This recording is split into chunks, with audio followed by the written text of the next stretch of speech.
মাগুরায় ৩ চাকার ব্যাটারি চালিত অটোরিকশা ও three wheeler বন্ধের দাবিতে অভ্যন্তরীণ রুটে বাস চলাচল বন্ধ রয়েছে। সকাল থেকে হঠাৎ বাস চলাচল বন্ধ থাকায় যাত্রীরা বিপাকে পড়েন। ফলে ৩ চাকার যানবাহনেই গন্তব্যে পৌঁছাতে হচ্ছে তাদের। এতে পরিবহন খরচ বাড়ার পাশাপাশি সময়ের অপচয় হচ্ছে। দীর্ঘদিন ধরে উপজেলা সহ বিভিন্ন অভ্যন্তরীণ রুটে ৩ চাকার যান চলাচল বন্ধের দাবি করে আসছিল জেলা বাস মালিক সমিতি ও মোটর শ্রমিক ইউনিয়ন।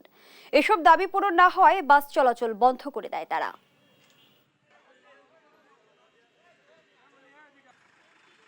নড়ালির গাড়ি মাগুরা চলে আসতেছে, মাগুরাতে নড়াল চলে যাচ্ছে, রিজার্ভ নিয়ে ফরিদপুর চলে যাচ্ছে, ফরিদপুর থেকে গাড়ি আসছে সিএনজি, অটো, ইজি বাইক। এভাবে যদি দূর পাল্লায় যদি এইসব ছোট যানবাহন থ্রি হুইলার যদি চলে, তাহলে তো মনে করেন যে বাসের লোক ওঠে না। এত বাস, এত কর্মচারী, এদের খামাখা প্রশাসনে হয়রানি করে। এরা তো সরকারের ব্যাড ট্যাক্স দেয়, আর এই অটো রিক্সা, এই রিক্সাগুলো তো দেয় না। এটা অনেক দূরের যাত্রী যানবাহন করে নিয়ে চলে আসে। বাস মালিকেরা যাত্রী পায় না, তেল খরচ ওঠে না,